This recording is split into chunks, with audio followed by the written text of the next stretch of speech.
Hello, and welcome to another episode of the Studio 78 podcast. I am your host, Nache from NacheSnow.com. Welcome. Today, I have Kelly Parker Smith in the studio from Hello World Paper Company. I'm really excited to share her story with you guys. A couple of housekeeping items. Wherever you're listening to this, please go ahead right now and just hit that subscribe button. I'd really appreciate it. Also, please rate me 5 stars if it allows you to, or give me a thumbs up. It really helps people discover the show. Also, don't forget to check out my journal, the Life Cleanse Journal. It's a perfect journal to get right before the beginning of the new year. You can head on over to NacheSnow.com to purchase it. It is also available on Barnes & Noble and Amazon.com. But of course, if you order from my website, I will throw in a little bookmark and a quote card. Okay, so let's get into the episode. So I have Kelly Parker Smith here, as I mentioned earlier, from Hello World Paper Company. I love her story because she was a teacher for 10 years, and then she decided to go full-time with this company. And of course, it's not as simple as that, but that's what we talk about, is her journey and her story and how she got there. But we also talk about the things she did once she decided to do this full-time, so the things she did in order to grow the company.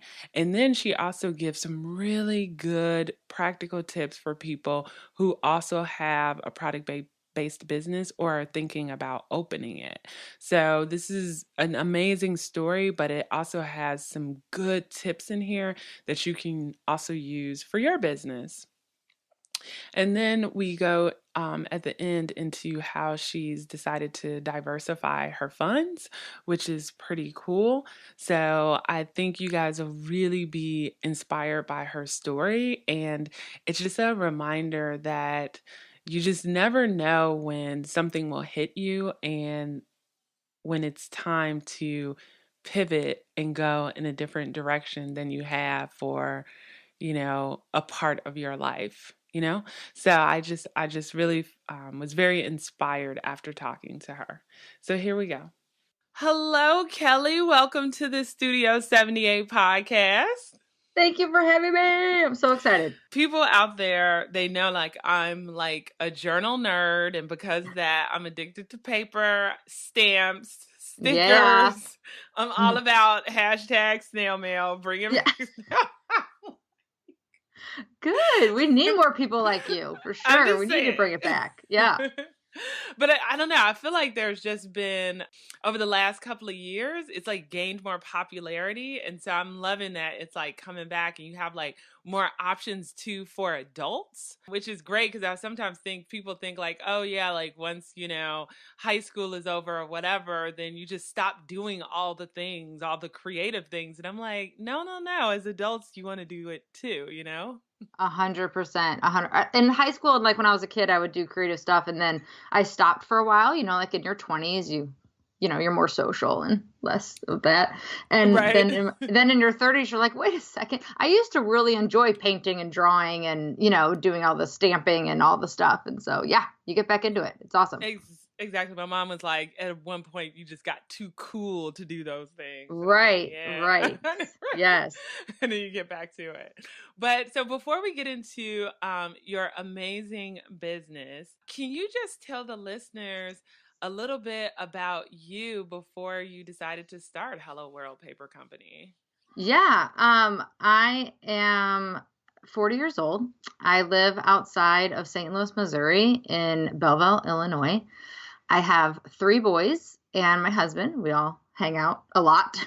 And I just love my little family. They are number one for sure. And before I started the company, I was actually a teacher. I taught 3rd grade for 10 years, and it was a lot. It was, like I said, I love my little family so much. And I was like, I've got to find a way to get back to them, because I thought being a teacher, I'd have all this time and, I'd be able to spend every day off with them and all this stuff. Well, no, that's definitely not the case. Right. It's and I'll have all my summer off and we'll get to do all this stuff. And that wasn't necessarily the case either. Teachers Yeah. do a lot of like off hours work and professional development and all that stuff. And it just wasn't what I thought it was going to be. So yeah, so I started this. Wow. So how did that happen? So you're like a teacher because I think what people struggle with sometimes is they might be in a 9 to 5 and it's and they want to like be more at home and be more present, but then they're like, but what do I do? So how did you kind of figure out like what it is that you were going to do to help you transition?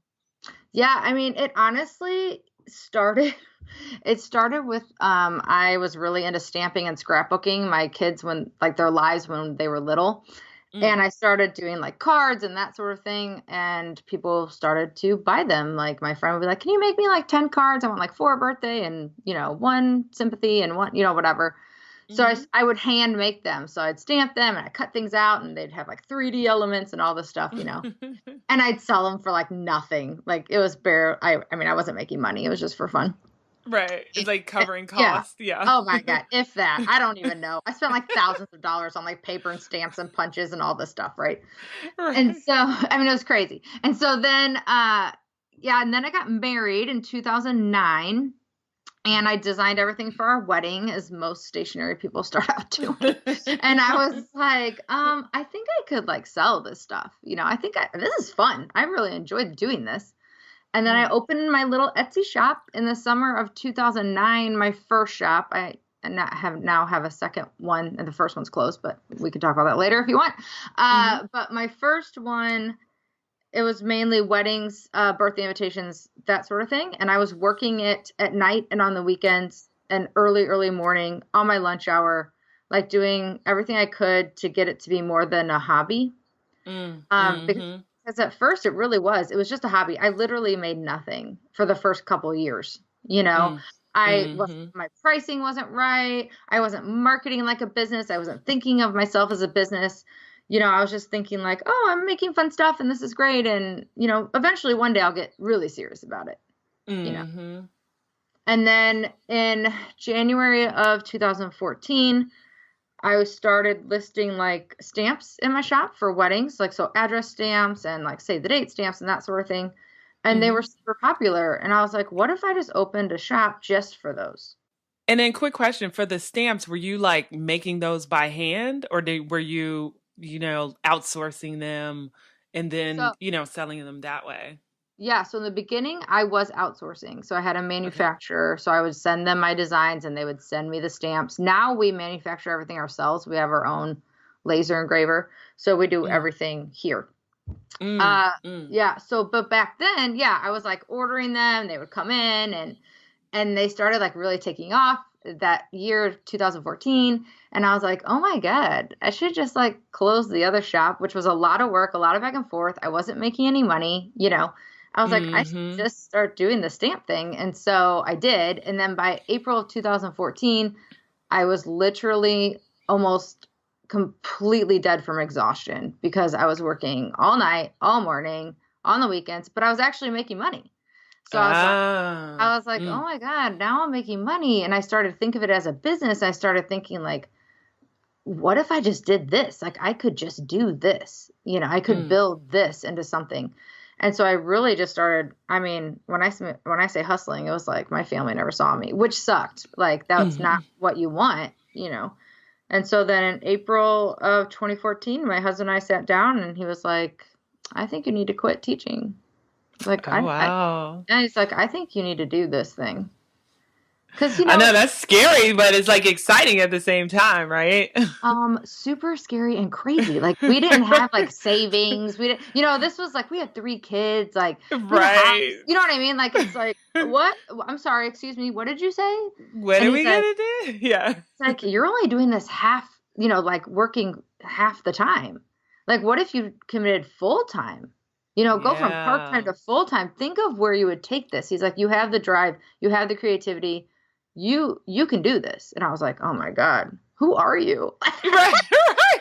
he's in finance. Like, I'm like, I know. You're like, you're supposed to be telling me, like, right. I need you to keep your Yeah. job. Like, you're supposed to be telling me, like, you need to have so many years in to have this X amount in a retirement, and you need to have this, and we need to have 6 months in saving. Like, you should be telling me all these practical things. And he's like, do Right. it.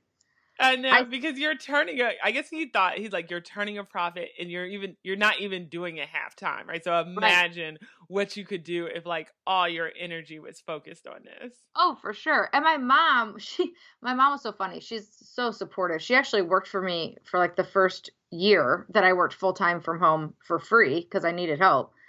Mm. And she was like, "How are people finding you? I don't really understand this thing. How are you selling just things on the internet? Right, right. She's like, "I don't get it. I'm like, Google, like Etsy search, like they're just finding me." And she's like, "This is just mind blowing. Right, magic. I know. Yeah. And then when I started selling internationally, she's like, "I'm sorry, you sold a stamp to someone in Ireland?" And I'm like, "Yeah, it's going to Ireland." And she's like, "Oh, how did they find you?" Right. Like, I cannot explain the whole SEO situation to you. Right, right. Well, no, so that's like amazing. So I feel like, and correct me if I'm wrong, it's like naturally, like initially, you really didn't even have to do, I guess, too much in order to get the momentum for the stamps. It sounded like it was like word of mouth, and Yeah. then from there, it just kind of built up. So you start this, second Etsy shop, decide to close the other one, and then your husband's like, okay, let's do this. Like, what was your plan then? How did you decide the date you were going to start? And then did you have like a plan for that next year to figure out like, okay, how am I going to double my revenue, or what am I going to do now that, this is a full-time gig? Well, the funny thing was, well, not funny, I guess. This really scary thing is that as a teacher, you're contracted. Mm. So I had to give them notice before the school year was up that I wasn't Oh, coming back. right. Because Mm-hmm. otherwise, you're just leaving them high and dry. And I didn't want to do that. I worked at an inner city school. It was really hard for them to find good teachers. And, I didn't want to do that. So I gave them notice early. I gave them notice in April of 2014. Mm. And so then my pay went through the summer. So I had, as a teacher, you can opt to just get paid during the school year. You can get paid all year round. Well, at Oh, least at my school, right. you could. So I was like, I was getting paid all year round. So I'm like, okay, I have till August. I Mm. have till August to really get this going. Now, Yeah. yeah, I was like, it was kind of freaky. It was like really scary, but I was like, I can do this. And I just threw everything into it. I started designing like crazy, putting more stuff out there. I started on social media. I started networking with like, wedding planners because weddings were like my big market at the time. Now we've branched out to other markets, but at the time it was like mainly weddings. So I started like branching out, working with vendors. I did a couple wedding shows. Like I just threw everything I could into it. And most of the stuff that I did was free. Mm. Promoting yourself online, you can do it for free. You can promote on social media, you can connect with other influencers or other people in your industry who, you can give them a shout out, they give you a shout out. Like you can do little things like that. I started doing giveaways with other people and that sort of thing and just started driving all the traffic. And at that time I only had an Etsy shop. I didn't even have a Mm. website yet. So this is like you were really, really focusing kind of like on your marketing game, like really getting your name out there even further. Yeah, and it was essentially like this has to work because I'm not going back to teaching. Like Right. I'm not doing it. My backup was I'll buy a bunch of red shirts and work at Target. Like I'm not, Right. You're like, I that was my gotta do backup. And you know what? I like Target. Like that's this. fine. Right. But you I just knew you weren't going back. Yeah. knew it. Yeah. And it was cool though, because like when I left, like everyone was like, you always have a home here. Like you can come back. And I was like, guys, I love you, but I'm not coming back. Like Yeah. I need that mentality right now of I'm not coming back and this is Mhm. it. Yeah. Otherwise, I don't think I'll push myself. Right. Because you'll have that like that safety net, Right. like, oh, you know what? Maybe I should just go back. Things aren't going right. Right. So you almost, yeah, it is all about mindset. Yeah. Yep. And then what's so amazing too, because so for the listeners out there, so she has an amazing Instagram account. It has like over 17,000 followers. So your Etsy, you've made over, 19, you have had over like 19,000 sales. So I mean, you've been Yeah. like really hustling like Yeah. the past couple of years. Oh yeah. Oh yeah. Hustling like yeah. But now I sleep, which is good. Oh, So yeah. So that first year after quitting, it like went nuts. Like that first Christmas, it was like, oh my God. Like this is crazy. This is awesome. Like I was so excited. Everything was great. But then I started losing myself again. Yeah. So I started working all night. I started working all day long. Wasn't seeing my family again. I was like, what is happening? I mean, it was awesome. Don't get me wrong. Like you're super excited and being successful and you're just like, yes, this is exactly what I wanted. But you want a balance too. So you're like, I want my shop to do well, but I miss like hanging out with my family and watching TV and going to movies. And, I would have to like not come to baby showers and, that sort of thing. Right. Because I had to package up stamps or I had to place an order or whatever. And so then I asked my best friend if she'd come work with me, and I stole her from teaching too. Oh, nice. Because I guess at that point you were you making enough to like, pay her like a salary or as a freelancer to work in the business? Yeah, she officially came on the summer of 2016. So in 2015, my mom worked for me. So that whole year she was like, because the first year I did okay. Like I was like, okay, I can do this by myself. But then I realized I could not do this by myself. And so then my mom came on for a year to help me because she's like, let's just keep building it. You don't have to pay me. Like, let's just keep building it. And then that next awesome year, mom. so supportive. But she's retired.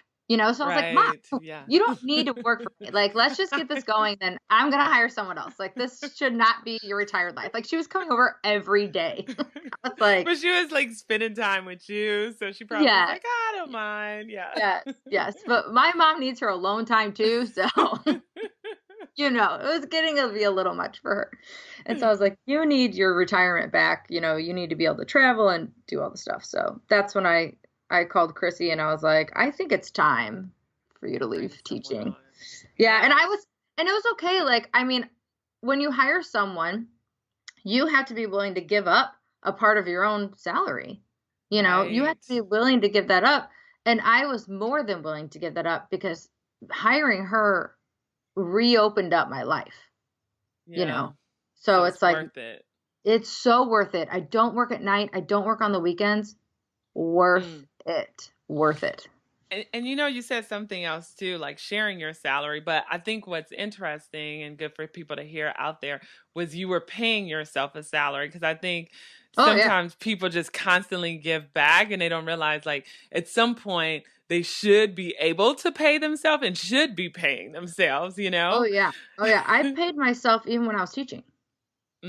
So even from the beginning, I was paying myself. Because I'm like, if I don't start paying myself, I'm never going to know what that's going to look like. And, my husband at the time when I quit, my husband was making a teacher salary too, but he was working at Firestone changing tires.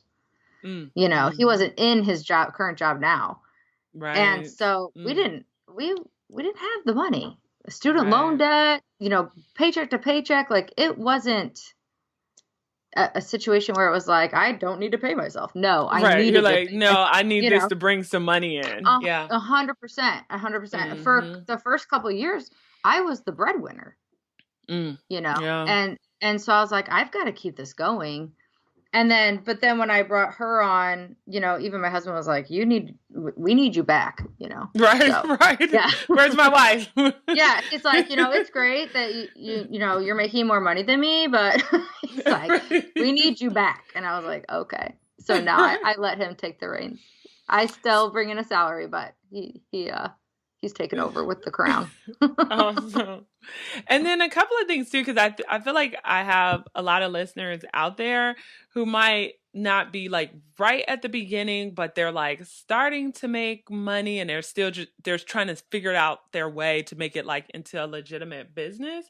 And so Mhm. you mentioned a couple of things before, like pricing, right? Like how did you get that right? Because I feel like a lot of people out there are struggle with like how much do I charge? And they try to like use the formulas, but they're just like, Right, I'm not sure if this is right, you know? right. Well, I mean, there are some good formulas out there, and they're a good place to start. But mostly what I did was I looked at the market. What are other stamps selling for? Are they custom? Do they include designs? Like, will the company do custom designs? Like, you have to look at what every company offers and then look Mm-hmm. at what you offer and how that compares. So are Mm, you doing more than the person that's offering the same thing that you would charge $40 for than the person that's doing it for 7?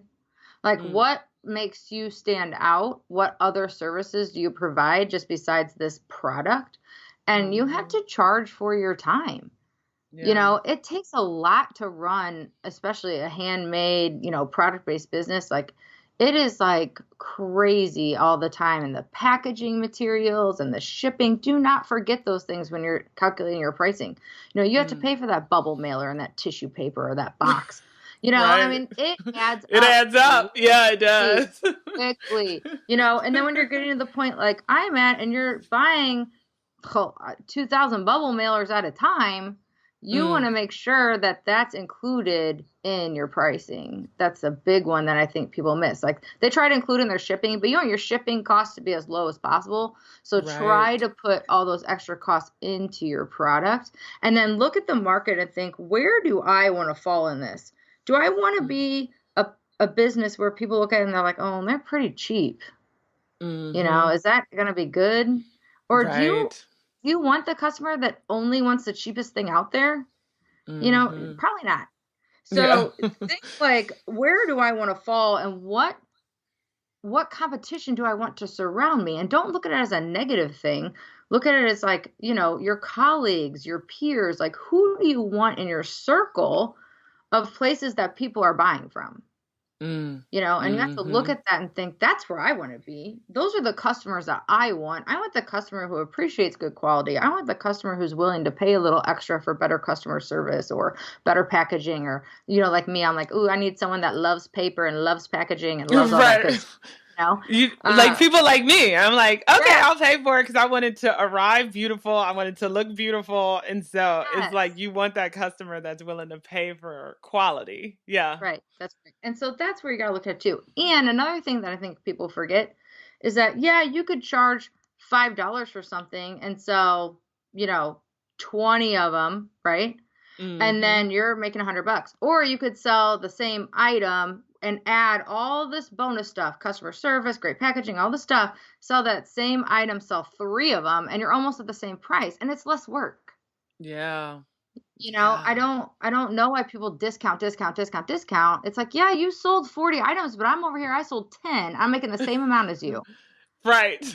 Right. and I'm doing, not that I'm doing less work because I'm putting more details in and more quality, but I just don't get that. Like, I see companies like doing kind of the same thing as me, and they're like 50% off this weekend. I'm like, what are you doing? Why would you do that? Because you would think at that point they're breaking even or even coming in at a loss, and it's like Yeah, then it's not right. worth the sales. Yeah, Well, right. And then people are only going to go buy from you when you're having a sale. Because if you're running sales right. often, you're never going to get anyone to buy at full price. Because they're just gonna wait for like right. It's with anything Yeah. else. You just wait for the sale. Yeah. Now, unless you work your pricing structure like an Old Navy or Macy's, Oh. where, Mm, you mark it up so much that you can offer these discounts all the time.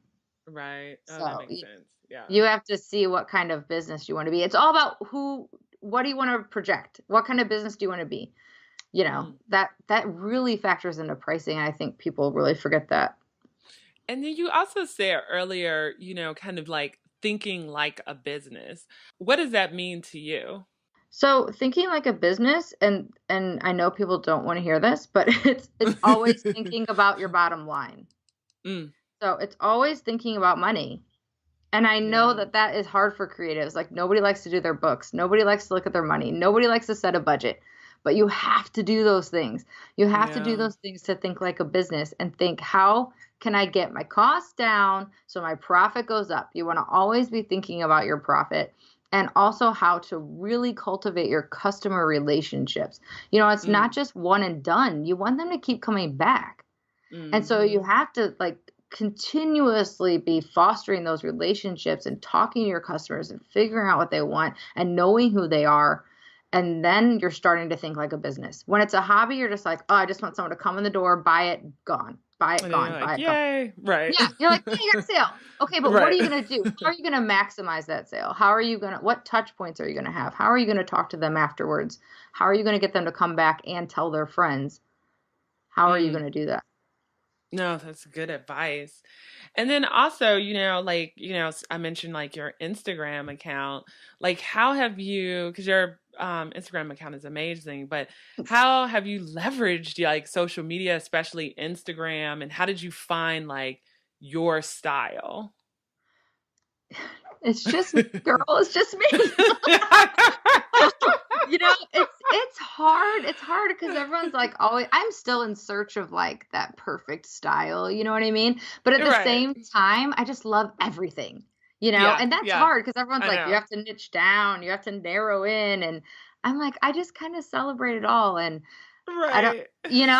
I don't know. I just have a good time. Like, I think people put so much stock in their social media numbers and it stresses them out. And follow and unfollow, follow and unfollow. Guys, first of Oh all, my goodness, that is stop like looking at it. so Yeah. bananas to me.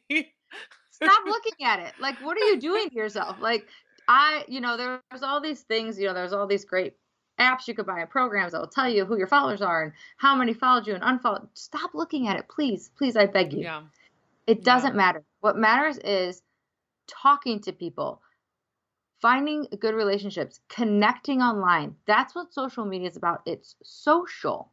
So you hmm, need to be on there and you need to be social. You can't just go on there, post something, leave, and not talk to anybody. yeah, And you have to be interacting. I'm not just talking about people who post like to your account. You yeah. need to be interacting with other people. Make some friends. Right. That's how it all started for me. That's where I found most of the friends, like my business friends, either in on Instagram or in Facebook groups, because I got in there and I just started talking. I mean, Yeah. typing, but talking, having Right. conversations with people. That's what I think a lot of people are missing, especially now that like you can like auto post to Instagram. So now they're auto posting all day and they're not going in there and chatting and talking. And I don't know. I just think Using that. it like what it's for, to be Right. social, right? Yeah. Right. I think people just get so obsessed. And then the algorithm changes and they freak out And and they're it's like, like, oh my God, I didn't get X like, amount of right, likes like and what's gonna calm down. happen? Like, yes, having a large following feels good, like it, boosts your ego and that sort of thing. But if they're not buying from you, it doesn't mean anything. I think that is such a key point because I always tell people too, because I've interviewed people in the past who have had like 20 or 30,000 followers, Yeah. and they're like, sometimes like that doesn't mean you're getting a lot of sales. And then Right. I've also interviewed people who have like 500 followers and they're making six figures a year, Sure. because they've gotten Exactly. those key clients through social interaction. So, right, it's like it's not all about the numbers. It's like how you're using like the people that you're engaging with or how you're networking on Yeah. there. Yeah. Oh, for sure. And then think about like, just for a second, think about local businesses that are around you that are thriving, right? Yeah. And you might go like, "Oh, I want to see their Instagram account." They don't even have one.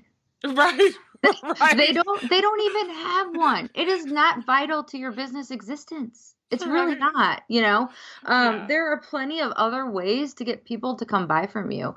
I mean, Instagram is a great tool, Facebook a great tool, Pinterest a great tool, but they're tools. Right. They're social media, they're tools, they're ways to connect with people, but they are not a quote unquote business unless are some celebrity with 1 million followers and you drink a Coke on And Instagram right. and And Coke then gives you $1 million.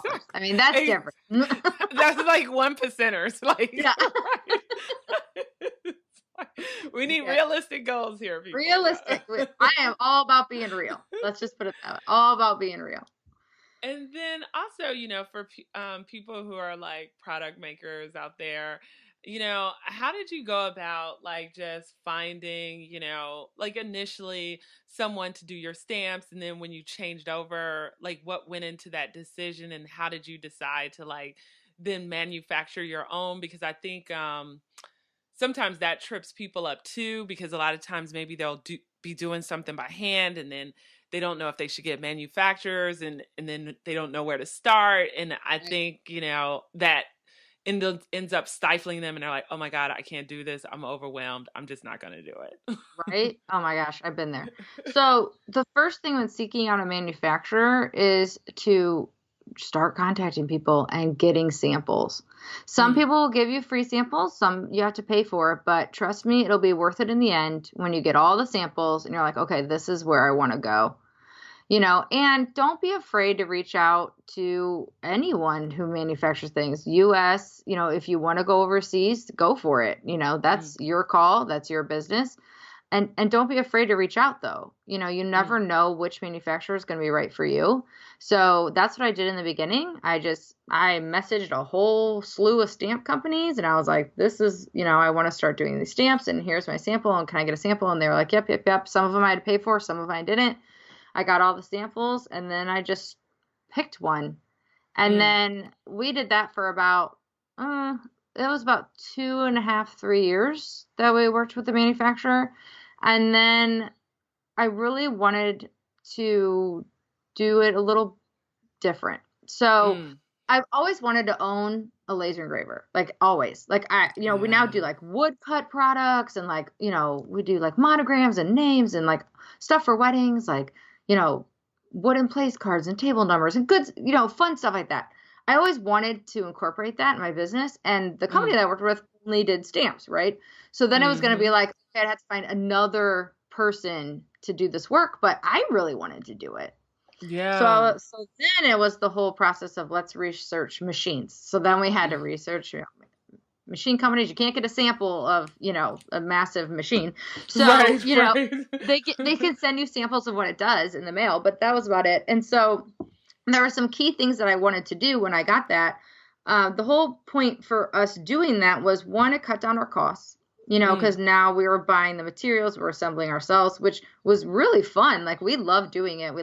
It's very therapeutic to Hmm. assemble stamps. I don't know why, but it's, I don't know. I just really like it.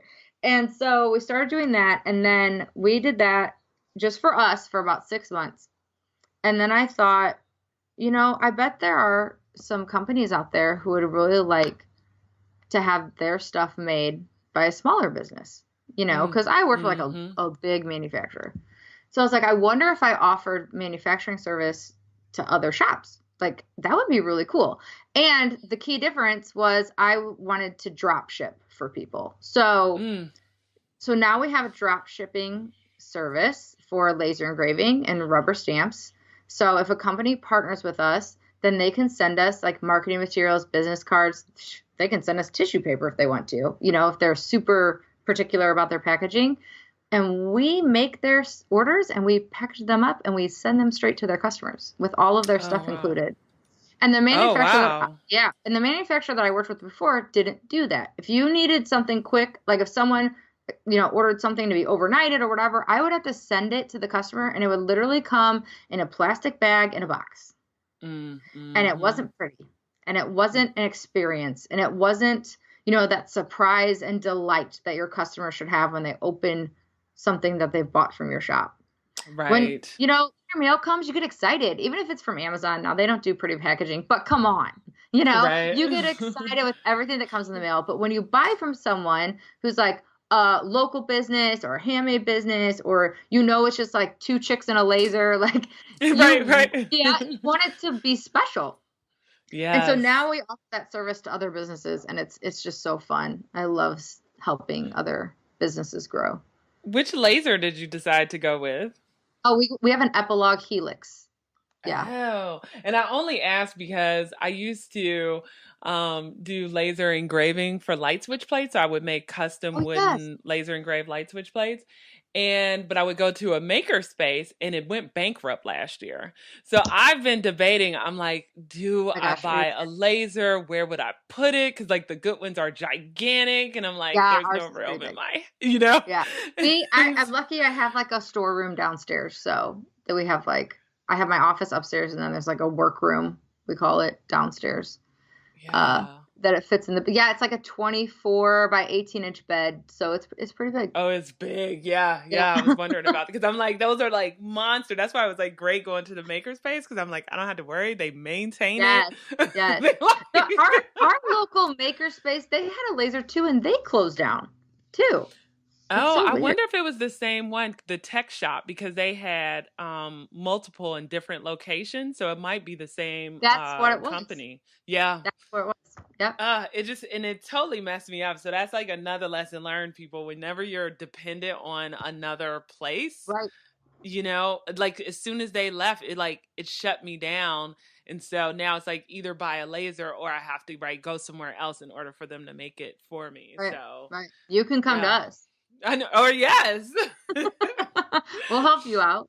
Yes, Yeah. because clearly I need help. Yeah. Yeah. People can also send us things too. So like if you wanted to send us your products to laser engrave, we do that too. So yeah. Awesome.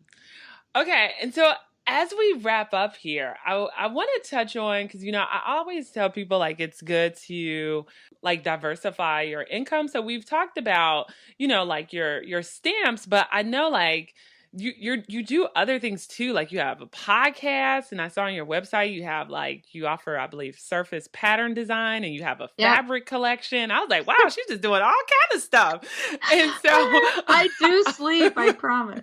right. So I just Yeah. wanted to wondered if you could just talk a little bit about that and why you decided to diversify, your income Yeah. and just get into like these other endeavors like, the Creative Biz Rebellion podcast. Yeah, I mean, I think, you kind of said it when you were like, you can't rely on one thing, for your business. And it's true. You can also not rely on one platform or one space to sell products or to do things, Mm-hmm. I tell people all the time because I work with a lot of Etsy shop owners, and I tell them Mm-hmm. all the time, like, you can't put all your eggs in the Etsy basket. Yeah. You have to diversify your business. And so, you know, a lot of things change. The one thing we can always rely on is everything's going to change all the time, Mm-hmm. right? Mm-hmm. And you can either embrace that change and roll with it, or you can say like, I'm not doing that. I'm not doing that. And then guess what? Your business is going to stall. It's just going to Yeah. go stale, and you're going to end up closing. So you have to keep rolling with the changes. And so I think it was in January 2016, I for some reason thought I needed a hobby, like I wasn't doing enough, right? Right. I mean, I have like self-diagnosed ADD, right? So I can't I really am sit so still. with you. Yeah, I can't really sit still. Like, I mean, I'm kind of an introvert. It doesn't sound like it, but I mean, I do well on audio, but put me in a video, my face turns bright red. But I just thought like, oh, I need to do something more with my hands. Like I want to do something else. And I took a drawing class, and it just sparked my love for drawing again. I used to draw as a kid, and I just kind of went nuts with it. I took a class called Pattern Camp by my now friend, Jessica Swift. And I just started drawing and designing surface patterns. And it just like, I love it. I love it. You can find Wow. all of my artwork on Instagram at Kelly Parker Smith. It's kind of like my art account. And I got contracted with a fabric company last year just from posting. Very cool. Yeah, it was awesome. And I was like, oh my God, this is super fun. So I have a job and a side hustle and a side hustle. Right. And so the fabric thing's cool, like, because I love to draw, so it's super fun. And I have this weird knack for completing like patterns in Illustrator really fast. And so the fabric is just like this fun, awesome bonus thing that fell into my lap, and I just love it. And my second collection is getting ready to come out. My first collection just got into stores, and I just finalized working on my third collection, which will debut in the fall for pre-orders. And so, yeah, that's pretty cool. And I haven't seen it actually in a shop yet, but I'm hoping to see it like in a quilt shop very soon, but they just got in the stores like last week. Wow, And that is exciting. yeah, it's super fun. And now what's funny, because like the fabric world is totally different than my normal job. So like with stamps or products online, someone buys something, you get the money, and then you make the stuff, right? Right. Uh, the art world and with fabric design, you make all the stuff and then you don't get paid till like a year later when everything Weird. very weird. At first, I like had anxiety about it. Right. It's like, is it gonna, yeah, am I really gonna Oh, make money from I'm this? like, Like, I'm is this sorry. all for naught? Like, Right. Like, so I put all this work in and I'm sorry, I get paid when? And they're like, well, after it ships to stores and then the first quarter after that. And I was like, what? That's like yeah, a year from now. But, sometimes you just got to go with something if you you love it do. and take a leap of faith. And so that's what I did. And yeah, Yeah, and it's it's like, what can you lose, really? You know? you I can't. mean, It's yeah. something I love to do and it's fun. And I didn't do it during normal work hours. I wasn't taking time away from the business. And, it was like I'd sit with my iPad on the couch and I would just draw while we all hung out and watched TV. And my youngest one is 7 and now he will steal my iPad and draw on it. And so it's fun. It's really fun. Oh, I really enjoy it. awesome. Yeah. Wow. Well, Yeah. just a couple of wrap up questions. Man, I could, this is like good stuff. I could talk to you forever. I feel like I've just been so just blessed with so many amazing women doing amazing things. Like it's like so inspirational, which is why I love doing this podcast. Cause it's like, if you put your mind to it and, really put in the work, really the sky is the limit for everybody out there. Yeah. Put in the work. Get off, stop watching Netflix. Put in, Right. you know, Right. just do Yeah. it. You gotta commit, whether it's 2 hours a day or 4 hours a day or whatever it is, whatever you can do. If it's 3 hours a week, start somewhere, but really commit to that and set a schedule. It's the only way you're gonna do it. I still have a schedule every day. Wow. It's the only way you're gonna Amazing. get it done. Now, are you So a bullet journaler? no, I would like that, but I feel like that's like a whole like beast animal that I don't know if I'm prepared to take on. I feel Right. like there's lots of learning there, and so that's like I don't even sew. So I have like fabric collections. I can't even sew. Like I like outsource my sewing because I'm like that's like a whole animal. I don't have time to You're learn. like, You know. nah, that's not for me. Right. Yeah, when I retire, maybe where it's just like I retire and I'm doing fabric, and then maybe I'll quilt. Right. It's in my blood. My mom does it. My grandma did it. But Oh, I don't have time to learn it right now. yeah. Yeah.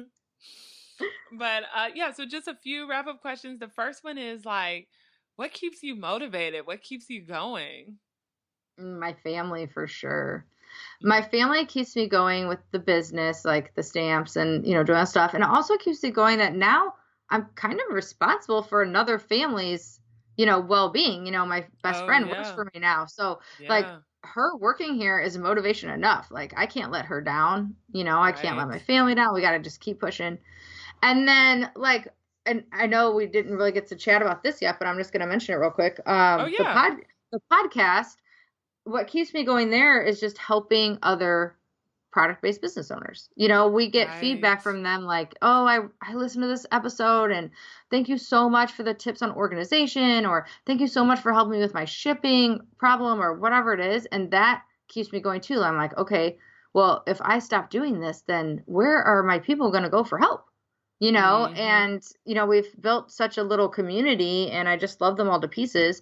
And so yeah, they keep me going. My family keeps me going. And just that I love it. Yeah. You just love it and you just want to keep doing more and more and more. And now I'm at the point where I have all these ideas and I'm like, I don't have enough hours again. I I don't have know. it. Well, it's so funny because when I first found out about you, and then I was like, oh my God, she has a podcast. So I Yeah, yeah. immediately added it. I'm like, my addiction to podcasts is so crazy. So I'm like, I got to binge listen to this next week now. I have to binge listen to a lot of things. Like I know. it's like I mean, it's oh yeah, it's crazy. But I can't Yeah. listen and type at the same time. Oh, So yeah, it's hard. so It's you have to hard. like figure out when. I think because I'm in traffic a lot, that's why it's perfect for me. So instead of Yes. listening to music, I'm like, I rather learn from others. And Oh so yeah. podcasts have just been amazing for that. Oh yeah. Yeah. That's what I listen to. I listen to in the car. But my my time in the car has dwindled since my son got his license. My older son got his license. So Ah. I'm not chauffeuring as much as I used to. Right. But yes, I am addicted to podcasts too. I also like scary ones, but that's Ooh, yeah. ooh. Yeah, I think I've only did besides business, like the only thing outside of business I've ever done was cereal, which like Yeah. got me hooked in the first Everyone. I place. think it got Yeah. everybody hooked. Yes, me too. Yeah, that was the start, right? But I'm like, I do need to like listen to some other ones, like some scary ones or interesting stories or something else. Yeah. Yeah. Well, Criminal is really good. And Mm. then Lore is really good. Those are like two of my favorite. I've heard about lore. Yes, Yes. so good. Well, it's Okay. got history in it too, which, I really love history, so that's why I like it. It's like historical horror. Mm. Okay, I'm gonna check it out. Yeah. Okay. And then, what is one thing that you just can't live without? It could be tech, makeup, food, person, anything. Well, besides my family, because I've talked how much I love them. For work, it would have to be my iPad Pro, Ooh, yes. 100%. Like I do all of the sketching and drawing, hand lettering, all that stuff on there. And then my Yeti cup. Do people I swear by the Yeti? I love it. Like, well, I am a huge hypohydrator. Like I really only drink water. Mm, And so, like, I don't drink coffee. I rarely drink coffee. I rarely drink tea. Like, I just really hypohydrate. And so mm. I just it's always next to me. It's always in the car. Like, I carry it everywhere. I even sneak it into the movies Right? You're like, because I need this. I'm not paying $8 for a water bottle. It's not I know, happening. right? Bringing in my Yeti. Yep. And Obsessed. it, and then for your iPad Pro, are you like Procreate? Is that your app of choice to create stuff? Actually, no. Like, Oh. I use Adobe Draw. Um, Oh. Yeah, I use Adobe Draw because I love vectors. So I work in Illustrator and I love creating vector art. And so Procreate is great. And you can take your images and you can put them in Illustrator and you can, transform them into vectors, but they don't export as vectors. So I'm waiting for that. I'm waiting for that Right. feature. Procreate, are you listening? I They have know. their app is wonderful and it's very robust and there's tons of stuff you can do with it. But for me, like I create stamps and laser engraved products that are very two color. So our machine only reads black. So Right. when I create things, I need them, they're usually like silhouettes or lettering or, the details are very vector, like they're very shape oriented. And Mm-hmm. so I don't do a lot of shadowing, well, for the business, we don't do like any color. Now, when I'm doing like my Right. fabric designs, all of my collections have been drawn on the iPad Pro in Illustrator, in Adobe Draw for Illustrator. Um, Mm-hmm. but I'm branching out. I'm trying Procreate a little, seeing they have some new features that are cool. But yeah, my heart's with Adobe Draw. My heart is a vector. Yeah, Illustrator is no, my, that's the first Illustrator is my time I've work heard life. of it. Yeah. Yeah. Adobe Illustrator is my work wife. So yeah. Okay. Yeah, because I'm an Adobe person too, but it's so weird. I think I just heard about Procreate so much that I just Yep. immediately went to it, Right. and I didn't even think. I was like, oh, Adobe probably doesn't have anything on here like Procreate, right? Which is Well, a silly thought. Yeah, But, they have Adobe Draw, which is very like line drawing, like line hmm. art. And then they have Adobe Sketch, which you can do watercolor, gouache, like then that's where all the fancy stuff comes in Adobe Sketch. It's not Right. as robust as Procreate, but then you can export to Photoshop from there. So, yeah. Yeah, easily. Uh. All right. And then please just tell the listeners all the places they can find you, website, social media, any events, anything you'd love them to hear about. Sure. My website is helloworldpaperco.com. And from there, we link to our podcast, Creative Biz Rebellion, which is creativebizrebellion.com. And then also my art and illustration is kellyparkersmith.com. And on Instagram, I am at Hello World Paper Co, at Creative Biz Rebellion, and at Kelly Parker Smith. Wow, well, this has been an amazing conversation, and I really just appreciate you coming on and sharing all of the knowledge. Yeah, I'm so glad we connected. Thank you so much for having me. So, what did you guys think of this episode? I absolutely loved it. As somebody who wants to have a really successful product based business one day, I thought this was great. And then she gave us some really good practical tips. And I also love, like, to her main business, she has like a side hustle as a pattern designer, which is pretty cool. And we didn't really get into it much, but she has an amazing podcast too, which is Creative Rebellion. So if you are a product based business, you should definitely check her out over there, her and her co host. It's a really good podcast. But anyway, I hope you guys enjoyed this episode. Everything we mentioned, from the different podcasts to, the apps that she uses on her iPad, all are over there. So you can go to nachesnow.com/71. Also, please remember to subscribe, rate, and share the podcast. It really, really helps the show. And thank you to everybody who's already done it. And I will come back next week with another amazing guest. All right, guys, take care.